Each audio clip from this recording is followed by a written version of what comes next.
kan turuan aku ada lu sok nolong semangan semangan kok oh kalau sok beri mati bau oh menjauh kawan jauh ngaman jawab istiqlal segera saja jangankan makan dan mandi hukum mulut sok yang seterusnya jadi sudah pernah menuntut ilmu asal wajib kullu khatwatin kullu khabiyah setiap langkah akan menghapuskan dosa setiap putar roda motor atau mobil akan pulang jadi doa dari Allah doa dari Allah doa dari para malaikat akan mengampunkan dari asma ampun dan seterusnya kita lakukan tapi konsepnya adalah dosa yang berbeda dengan Allah bukan dosa manusia kalau dosa kepada manusia kita harus minta maaf kepada dia. Baik, kita lanjut kepada bacaan kita selanjutnya hadis yang ke-55. Bismillahirrahmanirrahim. Idza adzana al-mu'adzin yawm al-jum'ati hawmal 'amal. Idza adzana al-mu'adzin yawm al-jum'ati hawmal 'amal. Ketika azan berkumandang pada hari Jumat maka haramlah segala perbuatan, haramlah segala pekerjaan. Idza adzana al-mu'adzin yawm al-jum'ati hawmal 'amal. Ketika ibadah atau ketika azan dikumandangkan pada hari Jumat maka haramlah segala perbuatan kepada kita. Ini ada dua konteks pembahasan. Yang pertama kepada laki-laki yang akan melakukan ibadah sholat Jumat itu ada tingkatan-tingkatan pahalanya, ya kan? Ada malaikat yang Allah Taala perintahkan patroli di mana di pintu masjid yang datang pada waktu awal hitungannya adalah dari ba'da subuh atau ba'da setelah terbit matahari maksudnya. Dari cepat ke masjid maka akan dapat seekor unta, ya kan? Di waktu tingkatan yang kedua dapat seekor sapi, tingkatan selanjutnya dapat seekor kambing, tingkatan selanjutnya dapat seekor ayam. Hatta lebih sampai terakhir adalah telur, ya kan? Dan apakah mereka masih sah Jumatnya secara fikih? Ya. Tapi secara fadilah Jumat mereka tidak dapat. Kenapa? Karena idza nudiya lis-salati yaumil jum'ah fas'au ila dzikrillah wa dzarul bait. Ketika dipanggilkan untuk melakukan salat Jumat, maka bersegeralah untuk berangkat ke masjid melakukan salat Jumat. Tinggalkan segala jual beli. Itu namanya harumal amal bagi laki-laki. Nah, bagi perempuan yang harus mereka lakukan adalah tidak boleh atau makruh hukumnya mereka melakukan sholat kalau masih sholat di masjid maksudnya. Jadi tunggu dulu selesai sholat Jumat baru kemudian kita melakukan ibadah sholat, ya kan?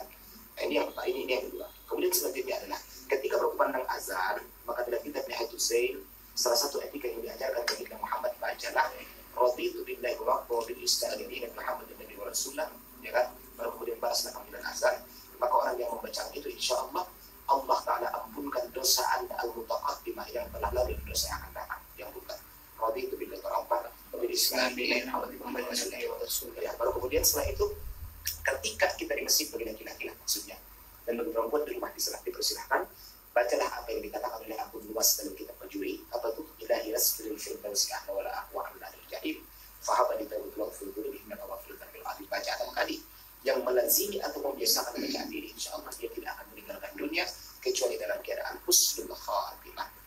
Maka itu salah satu adalah amalan yang sudah diilhamkan kepada para ulama-ulama yang berlafal ilahi rasfil firdaus ahla. Kenapa? Karena itu ucapan adalah pengakuan hati dan Tuhanku aku tidak akan masuk ke dalam surga namun tidak pun jika dimasukkan ke dalam jahanam bukan maka ampunilah aku sebagai orang yang maha pengampun. 6 kali lazimi insyaallah. Kalau sudah kita mulai hari ini kita amalkan apabila hari Jumat Sabtunya kita meninggal dunia maka insyaallah tadinya kita dalam keadaan husnul khatimah. Itu beberapa adab dalam hari Jumat. Kemudian mandi Jumat bagi laki-laki boleh atau sudah masuk waktunya semenjak subuh. Jadi kalau subuh kita mandi dengan niat itu adalah mandi Jumat itu sudah masuk. Tidak pernah. Pada bagi perempuan sunnah nggak tetap sunnah. Meskipun perempuan tidak ada Jumatan, tapi tetap mereka disunahkan mandi Jumat maksudnya. Kenapa? Karena mulianya mandinya bukan karena sholat Jumatnya, tapi karena Jumatnya. Namanya Sayyidul Ayyam, ya kan? Penghulu sekalian hari-hari gitu loh. Oke, itu. Selanjutnya adalah di hari Jumat itu ada satu waktu yang sangat mustajab untuk berdoa kepada Allah. Gimana? Ba'dal asr atau bainal asri wal maghrib. Di antara asar dan maghrib. Di situ akan terjadi transaksi malaikat yang turun ke bumi dan kemudian akan mengantarkan ibadah manusia pada hari itu ke langit. Maka berdoalah ba'dal asr maksudnya. Karena Allah Ta'ala akan mengijabah doa kita. Pintu langit sedang terbuka. Tangan malaikat-malaikat sedang terpadah, ya kan? Lisan mereka siap untuk mengaminkan apapun yang kita minta. Mintalah hasanah fid dunya wa hasanah fil akhirah. Itu adalah tempat yang sangat atau waktu yang sangat mustajab. Makanya karena saking mulianya azan ini, Nabi Sallallahu Alaihi Wasallam mengatakan, "Idza sami'tumul adzana faqatullah." Ketika Anda mendengarkan azan maka putuskan segala kegiatan. Sibuklah, ya, fashtagil, sibuklah untuk membalas semua panggilan-panggilan azan, ya kan? Contoh nomor dah tu Bapak Sotokin. Namanya Cik Dok Kasih Tokin. Nomor jalan dok. Apa gitu mungkin. Bentar lagi sambil masih mendengar jalan orang. Artinya kalau atau nonton TV tadi dengan TV-nya. Kenapa? Karena ini akan menuai satu kemakruhan yang sangat tahrim gitu loh. Satu perintahnya luar biasa. Makanya idza adzana al-muadzin yaumul jum'ah haram al-amal. Arti haram di sini haramlah segala perbuatan, bukan haram secara fikih. Ya, tapi maksudnya adalah tidak ada barokahnya, tidak ada hormatnya terhadap azan. Maka etikanya adalah salah secara pandangan hukum. Bukan haram mutlak yang dikerjakan berpahala tinggal, dikerjakan berdosa tinggal atau berpahala, bukan. Tapi ini adalah penghormatan terhadap panggilan azan, ya kan? Jadi jelas bahwa panggilan azan adalah panggilan yang sangat mulia. Makanya ketika Rasulullah dalam Mi'rajnya, saat mereka sampai di Palestina, mereka melakukan sholat 2 rakaat. Semua arwah para nabi Allah Ta'ala terlibat, malaikat juga Allah Ta'ala perintahkan. Dan yang mengumandangkan azan adalah malaikat Jibril. Kemudian menangkap tangannya Muhammad dan diantarkan ke mihrab sholat itu menjadi imam. Apa itu maksudnya? Ya kan, pendatang boleh azan, tapi yang jadi imam harus masuk di kulbay. Jadi mula bisa kita sembahyang ayah dulu atau jadi imam pada wakil, jangan apa. Saya datang ke masjid, anggaplah ya saya ustaz, oke, anggap ustaz, anggap kiai, anggap ajaran segala macam. Saya datang ke masjid orang, saya nggak boleh jadi imam. Ya kan, itu yang saya jelaskan, ya kan, bahwa ada 3 manusia yang ibadahnya tidak akan Allah Ta'ala terima, sholatnya tidak diterima. Tidak diangkat ibadahnya kecuali cuma sekedar 1 jengkal saja. Pertama adalah seorang imam yang tidak disukai oleh makmumnya. Nah, kalau tidak disukai makmum, maka ibadah sholat imamnya tidak Allah Ta'ala angkat. Diangkat cuma sekedar 1 jengkal, kemudian yutmot, tidak wajib dilemparkan. Yang kedua, imra'atun, seorang istri, batat tidur, wa zawjuha sakhitun 'alaiha, dan suaminya sedang marah kepada dia. Itu riwayat Ibnu Majah. Jadi jangan coba-coba tidur seorang istri kalau suami sedang marah. Ibadah sholat Anda tidak akan terima. Suami bagaimana? Sama, suami juga. Konteksnya siapa yang salah gitu maksudnya. Kecuali marah dalam sesuatu hal yang memang harus marah. Ya.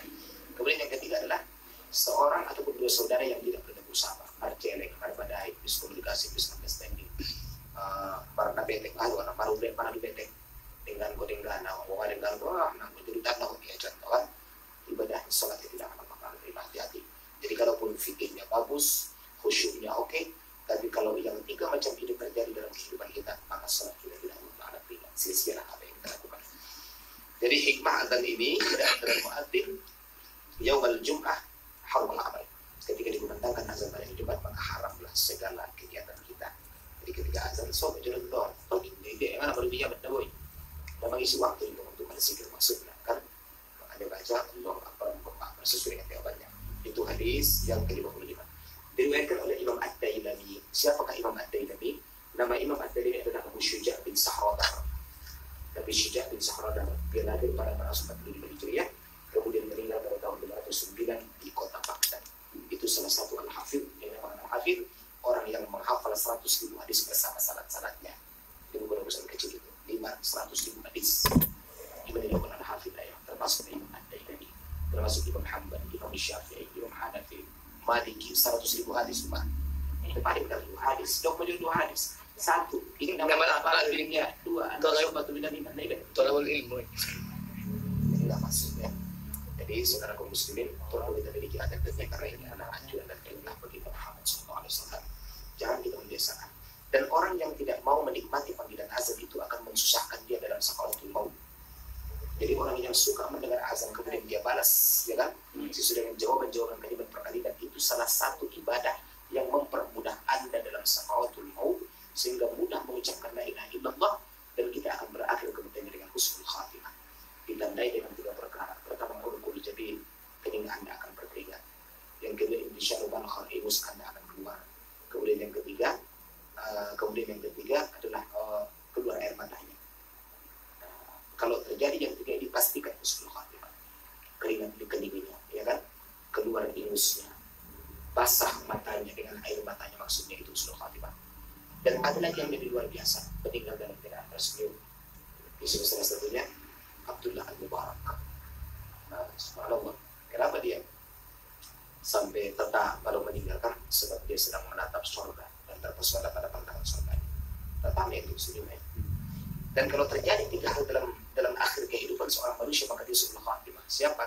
Yang pertama adalah ketika lombang kulitnya yang dibasuh oleh dakdakan, wahbat daun, ahmad daun, lombang marbulian beliau, kemudian bengkok hidungnya sebelah mata, bergeser satu kiri satu kanan.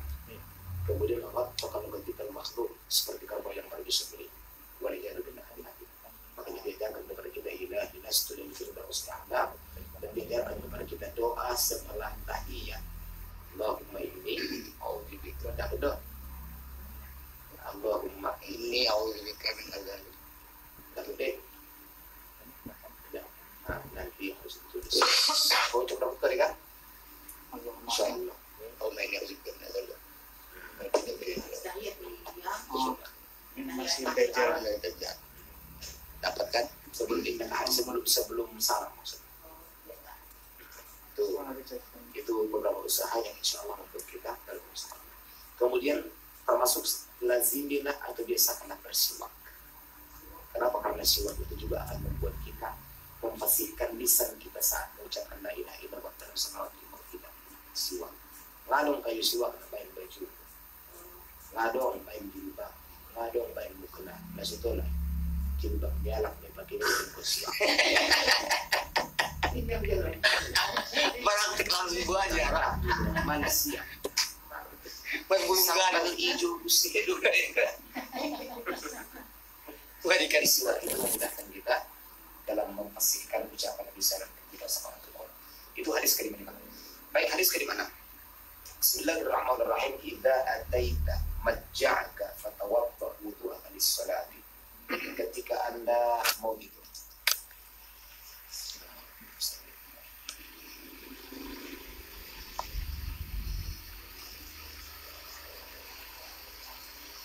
Ketika Anda mau tidur, fatawadda wudu'aka lis-salah, maka ambillah wudu seperti wudu orang yang mau salat.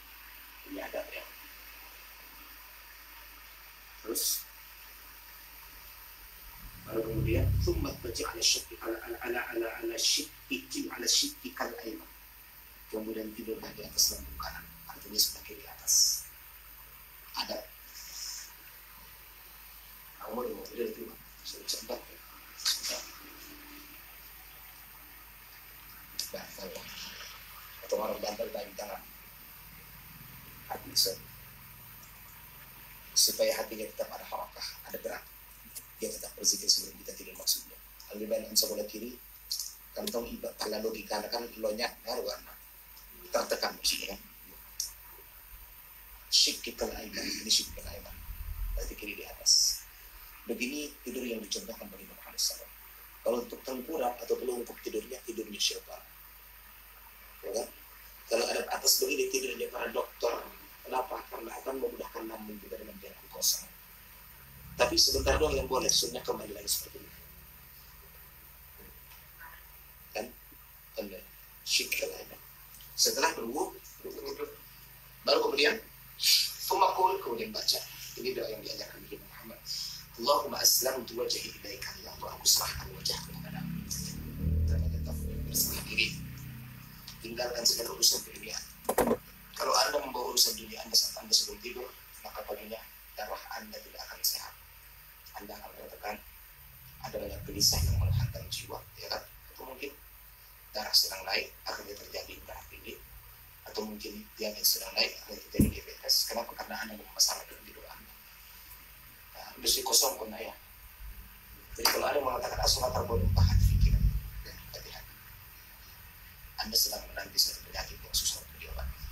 Karena tidak ada yang mampu mengobati Anda kecuali Allah. Kita yang mengobati. Maka kata Ibnu Sina, ya kan, seorang bapak kedokteran atau bapak dokter namanya The Father of the Doctor, mengarang kitab yang berjudul Al-Qur'an, diterjemahkan menjadi dekanen. Beliau katakan 2/3/75% manusia sehat itu karena dirinya, bukan karena Allah.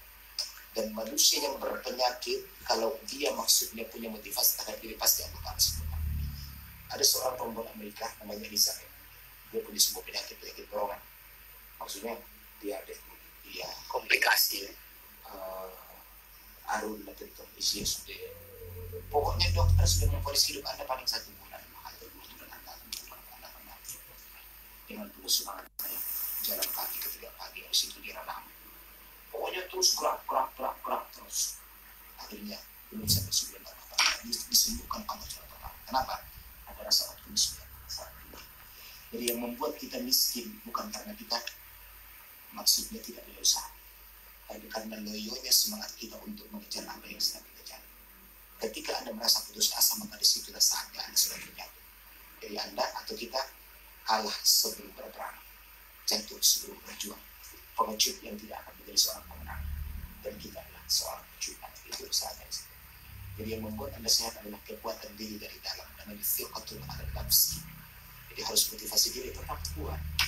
Harus belajar kepada orang-orang dulu, umur 105 tahun sehat. Jadi ada cerita tuh, ada kakek-kakek itu 110 tahun masih merokok.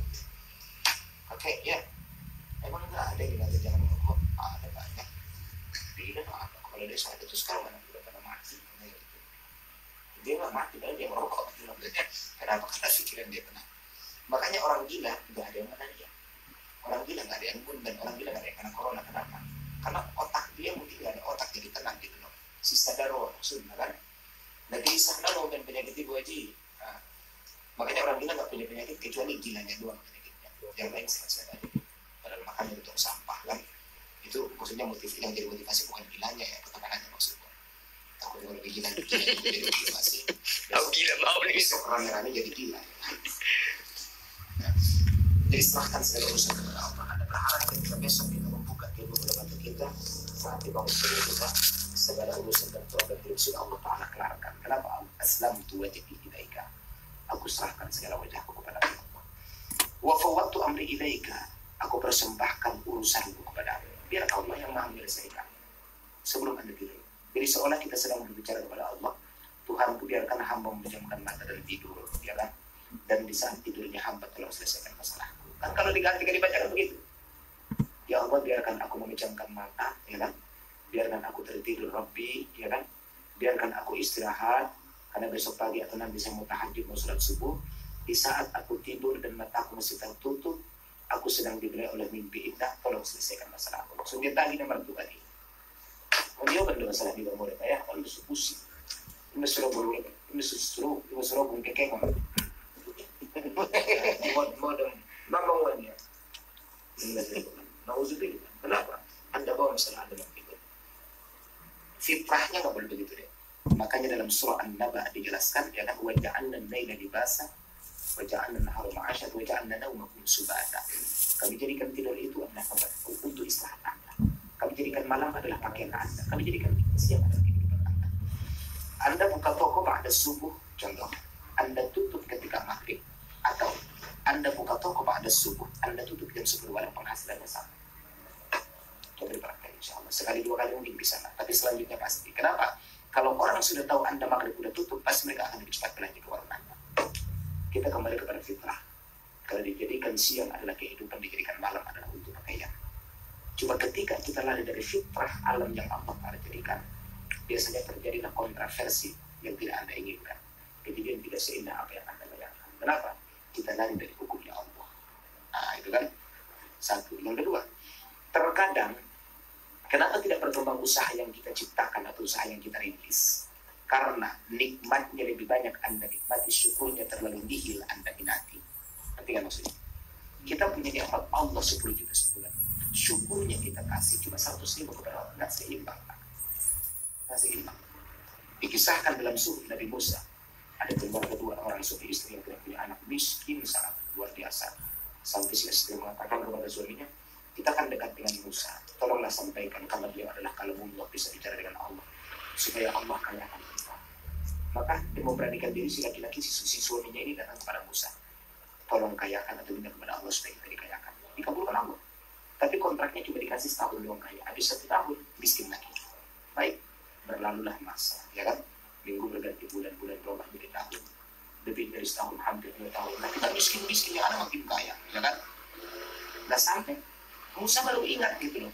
Nanya lagi sama Allah, ya Tuhanku, kan waktu itu kan engkau janji kalau kayaknya cuma setahun, kenapa tidak lebih? Begitu saya titipkan kepada dia harta syukurnya, dia imbangkan dengan apa yang saya beri. Dia bangun asrama bagi para pelancong yang dia punya tempat tinggal. Dia tampung para tunawisma. Dia berikan makan kepada orang-orang yang kelaparan, maksudnya. Dia bantu pesantren, dia bantu musola segala macam, dan uang dia nggak simpan. Kenapa? Islam tidak pernah mengajarkan untuk simpan uang, nggak ada. yang diajarkan Islam diputar dalam bisnis atau ekonomi. Jadi kalau ada yang menyimpan uang deposito, itu bukan ajaran Islam. Kapan Nabi pernah nyimpan uang? Tapi yang diajarkan Nabi adalah iktisad, ekonomi, bisnis. Dan 90% rezeki Allah tabur di bisnis, di jualan maksudnya. Ya kan? Maka Islam pula mengajarkan berapa tabungan Anda, ayo kita nabung. Pintar nabung ya biar jadi orang kaya. Enggak ada, itu bukan konsep Islam. Kenapa? Karena kalau kita tabung maksudnya uang akan berhenti di situ. Yang ada fa inna fil harakah barakah, uang kita gerakkan. Dan coba kita perhatikan, modal 30 juta buka warung, anak sekolah 7 orang, lalu sekolah merjalan semar buka. Dia dapat koma rumus tengah Tuhan namanya. Pak Gulat enggak masih Simpan lepeng 30 juta pas sekolah pitualang. Ambil dikit-dikit, ya kan? 2 bulan tuntas udah. Terus di mana sekarang? Kolong jembatan, Pak. Ngapain? Bobok-bobokan. Kenapa nggak punya rumah? Ludes semua modal. Kenapa? Anda tidak melakukan apa yang Allah ajarkan tentang bisnis. Jadi jangan salah kalau ada ustadz yang jualan korma, kan dia tahu hukum. Jangan salah kalau ada ustadz yang jualan koko, dia tahu hukum. Dan ketika ustadz jualan koko, Anda jangan beli ke orang lain. Karena Anda sedang menabung sambil belanja. Tabungan akhirat bantu ustadz, ya kan? Belanja Anda pakai baju baru, kan begitu. Kalau ada yang mau jualan sepatu ataupun jual sepatu, beli sepatu atau sandal, ada Bu Haji kan. Ada yang mau beli janda bolong, ada di Bu Haji kan. Kenapa dari kita untuk kita itu yang diajarkan baginda Muhammad SAW. Jadi kalau di sini menyimpan ekonomi, kalau si tabungan hari tua, aku nggak ada tabungan hari tua, yang ada bisnis hari tua, itu belum benar. Itu yang benar, ya kan? Jadi itu yang diajarkan. Ang Islam Bu Ajina sendiri Pak Ajina. Jadi kelar semua ini, aku nggak bisa kan? langsung ke keluargaan. Makanya fawati umuri ilaik. Ya Allah, aku persembahkan segala urusanku kepadamu. Ketika ini kita pasrahkan kepada Allah dengan penuh keyakinan, kita bicara. Anda minta kepada Allah dan Anda yakin pasti akan diijabah Allah doa. Fa inna Allah, ya kan? La yastajibu doa min qalbin ghafilin dahim. Allah tidak menerima doa dari setengah hati, apalagi dari hati orang lain. Maka saat Anda bangun di pagi hari, seiring matahari terbit, ya kan? Dia akan melukis cerita indah dalam kehidupan Anda. Sedekat masa lalu, seolah Anda letakkan di atas batu, akan diterpalkan angin yang berlalu. Biarkan dia ada, tapi antara ada dengan tiada. Maka itu adalah jelmaan sebuah fata morgana. Kenapa? Karena Anda sudah serahkan kepada Allah. Pecah itu dah. Gitu. Oke. Walja'tu dhahri ilaika, bukan cuma wajahku, bukan cuma urusanku, tapi belakangku juga kuserahkan kepadamu. Apa ini maksudnya? Efek dari sesuatu itu belakang tadi kan? Efeknya masalah. Nah, masalah yang akan muncul hari esok ya Allah, itu juga aku serahkan kepada kamu. Saya buka usaha modal 30 juta, udah habis-habisan deh. Pasti ada konsekuensi kan, ya kan? Man talaba 'aziman khatara 'aziman, tantangan yang besar akan menghadapi masalah yang besar. Kalau Anda takut tenggelam, jangan bangun rumah di tepi pantai. Kalau Anda tak bisa menyelam ataupun berenang, maka jangan suka main di pinggir laut, ya begitu ya. Kalau Anda takut ada konsekuensi yang akan terjadi dalam kehidupan kita, nggak usah main di angka besar saat Anda buka bisnis. Mainlah di angka kecil-kecilan, ya. Tapi sesuatu yang besar pasti akan imbas di sesuatu yang besar. Mungkin besar keuntungan, mungkin besar kerugian. Dan itu dua mata uang yang harus terjadi gitu maksudnya. Jadi pilihan kita mau maju ke depan atau mundur ke belakang atau berhenti, ya kan? Nah itu konsekuensi. Tapi ketika segala urusan sudah kita serahkan kepada Allah, depannya diserahkan, urusannya diserahkan, belakang urusan diserahkan maksudnya. Urusan belakang ini kan diserahkan, udah Allah jamin, ya sukses. Karena Allah yang urus sudah. Jadi luar biasa, kan? Makanya Islam tidak mengajarkan mada ta'budu dan min ba'di, mada ta'budu dan min ba'di. Nggak pernah diajarkan Islam. Apa yang kau makan setelah aku mati, wahai anakku? Ibrahim meninggalkan kepada Nabi, mada ta'budu dan min ba'di. Apa yang kau sembah setelah aku mati? Kenapa? Karena kalau kamu tahu bahwa kamu menyembah Allah dan kamu tahu urusan kamu ada di Allah, Allah tidak akan pernah menyediakan hambanya. Mana ada sih pernah Allah menyediakan hambanya? Jangankan orang Islam, jangankan orang yang beriman, jangankan orang yang sholat, yang gak sholat pun Allah kasih. Itu namanya Rahman. Adapun Rahim setelah kita mati. Gak ada Rahim di dunia. Menurut Imam Al-Malawi dalam kitab Nurul Tulam karya Ahmad Al-Marzuqi. Makanya beliau katakan anna ar-Rahmana ablagu min ar-Rahim lianna ziyadatul muttafiqaini ishtiqaqan wa naw'iyatan tadullu ala ziyadatil makna. Itu kaidahnya. Karena rahmat itu urusan dunia, maka segala perkara Allah taburkan kepada siapapun. Karena soal nama dan pangalan di mana rumah di kandang, rapi tempat Tuhan masih betul. Nah, ulang tertinggi dapat ya. Namanya kurang nih. Macam apa? Asli biasa. Kita gini gue lihat ceramah ya. Ikan apa lu karena? Mantaro kesalah muta'ammidan faqad utaqat kuntu dan itu saja mendoakan meninggalkan surat utaqat kafara musuh-lawan. Jadi apa namanya belakangnya juga diserahkan ya gitu loh kan. Oke, rohbatan wa rohbatan ilaika. Suka duka aku bersamamu. Rohbatan wa rohbatan ilaika. Suka duka aku bersamamu. Ya kan?